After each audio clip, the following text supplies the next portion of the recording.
احمدیہ جماعت کے عقائد کیا ہیں؟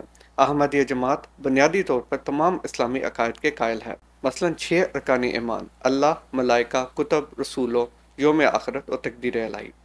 اسی طرح ارکان اسلام یعنی شہادہ، نماز، زکوٰۃ، روزہ اور حج پر عمل کرنا بھی احمدیہ جماعت کے عقائد کا حصہ ہے۔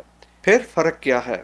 فرق صرف اتنا ہے کہ احمدیہ جماعت کا یہ عقیدہ ہے کہ حضرت عیسیٰ بن مریم علیہ السلام قرآن کریم کے مطابق وفات پا چکے ہیں، اور ان کے نزول کی پیشگوئیاں مجازی ہیں، نہ کہ حقیقی معنوں میں ہیں۔ اسی طرح پیشگوئیوں میں امام مہدی اور عیسیٰ کوئی الگ شخصیت نہیں ہے، بلکہ ایک ہی وجود کے دو القابات ہیں۔